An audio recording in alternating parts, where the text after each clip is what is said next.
Yes. Good evening. Good evening. Good evening. You're welcome to Top Notch Farms. Um, Currently I'm on the farm. Plucking some pepper for a customer. As I've been saying, in fact, agric is very promising if you put in the necessary measures and follow the right agronomic practices. Of course, it's going to also pay you a lot.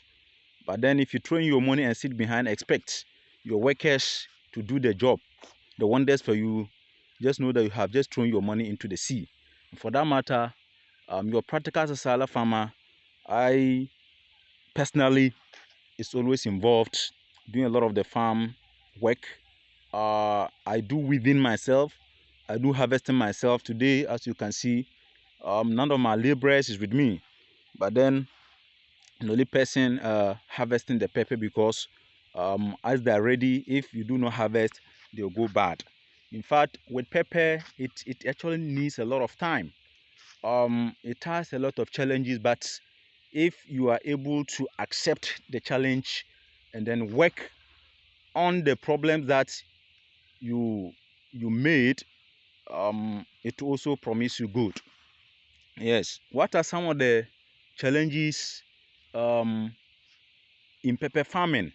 You see, if you are farming pepper, one key thing you have to take into consideration is pest and disease control. Pest and disease control. And for that matter, when you transplant, 1 month after transplanting, all you need to be doing is to be doing weekly spray, periodic spray, or we call it weekly spraying regimen. Once you do that, we're able to prevent. With vegetable production, the most important thing for you to do is to prevent the pests. Yes, rather than trying to control when the disease occur. So what do you do? Because when you are going to control them when the disease attack the plants or crops, you in turn invest more in the control process. So which means that you're actually going to use a lot of money to buy pesticides and what have you to control them. But if you adapt the preventive measures, it's actually going to help you. So you do weekly spraying, and with the right chemicals that we use for that, I'm going to be more scientific. I'm going to mention the names of the uh, active ingredients. I will only be calling out the active ingredient instead of the trade names. The trade names are those companies or manufacturers, the name that they attach or they put on it, but the active ingredient is a scientific name for the chemical. So there are three main chemical or pesticides that you use for your preventive measures. One of them we have what you call imamectin benzoate. Imamectin benzoate. The very active one or effective one or more efficacious one is Emaster, because it has a high percentage of the imamectin benzoate concentration in addition to what we call acetamiprid. So you realize that the acetamiprid, what it does is that it prevents, what is the name, white flies. Because white flies is a major vector. It's a major vector that transmits what we call a leaf curl viral onto the plants. So with the presence of the imamectin benzoate, we take care of most of the bollworms or what we call the armyworms or the roundworms. Then the acetamiprid also controls the vector white fly, which transmits the leaf curl virus. So at the end of the day, you realize that instead of your plants, the leaves unfolding, they will rather be folding, and once that happens, it thwarts the growth, and then it prevents more yields from the crops. Another one I'll mention is actually the active ingredient is abamectin, which we call it mectin. Very also effective, especially for the curling of the leaves. It can actually prevent and control more population of the white fly, And another last one I'll recommend, or that is very effective, is what we call the attack. It has also got a mectin benzoate. Once you have this, 3 chemicals, and you spray them variably, it's actually going to help you to prevent pest attacking your diseases, and at the end of the day, you are going to maximize profit. One other thing you can do to actually ensure you have much yield from your crop or your pepper is to be doing weekly spraying of the insecticides. So as you are spraying, you add foliar fertilizer or liquid fertilizer and then fungicide. You mix the 3 in one pump and then you spray. So as the insecticide is taking care of the insects, then that of the foliar fertilizer will be taking care of the fertilizer or the nutritional components of the plant. So at the end of the day, you realize that your crop will be flourishing, your crop will be growing so well, and with this you're gonna maximize profit at the end of the day. Other than that, you are going to lose much. Of course, let me show you some of the pepper plants. Yes, let me show some of the pepper plants, and then the harvesting that we are doing. Yes, it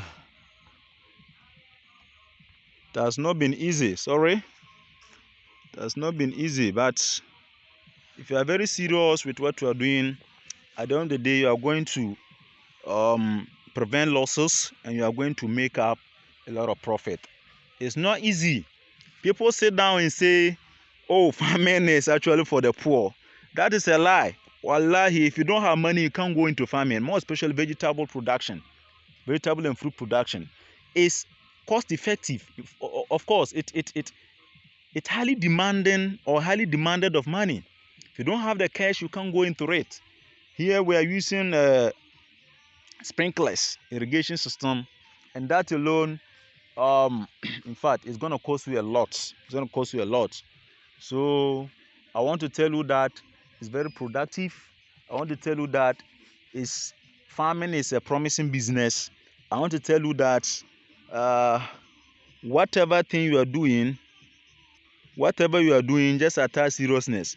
Inshallah, at the end of the day, Allah subhanahu wa ta'ala in his finest way is going to give you a breakthrough.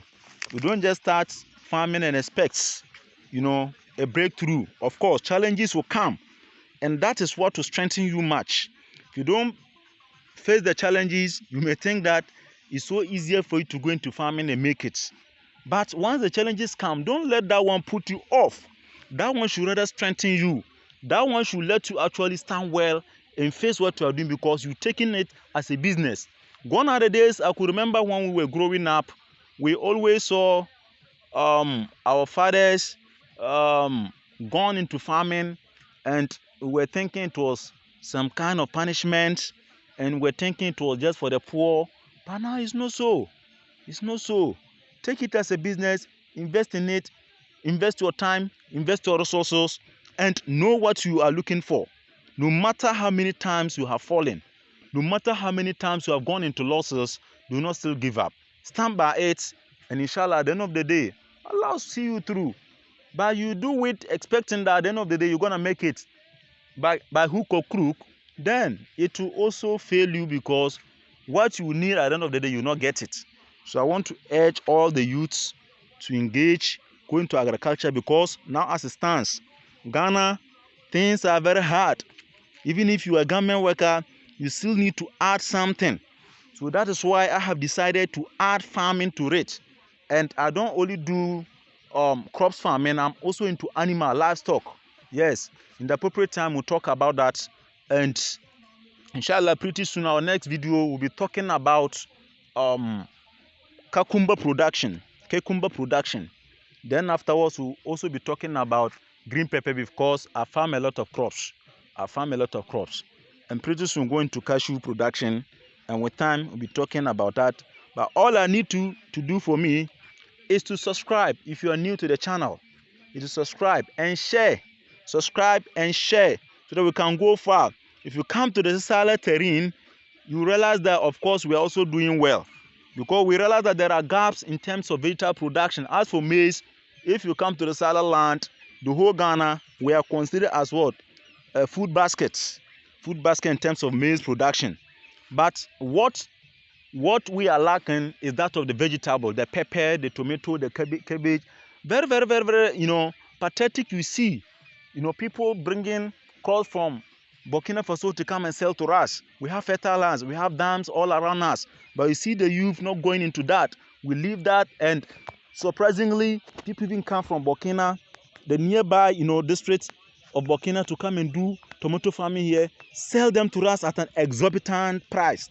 In fact, apart from the profit aspect that I considered by going into this vegetable production, what I've also considered is that, in fact, it's very, very, very, because now as we stand, what happened is that we buy tomato 5 for 5 cedis. In fact, as we stand. So as we stand here, if you have tomato, it's a hot cake for you. But the problem we face, and that is what I'm saying, whatever you are doing it passionately. Whatever you are doing, put your whole self, of course, put yourself into it and do it so well. Because here I realize that the OPV type of tomato trees is not helping us. The open pollinated variety is not helping us. So it's good to go into the hybrid ones.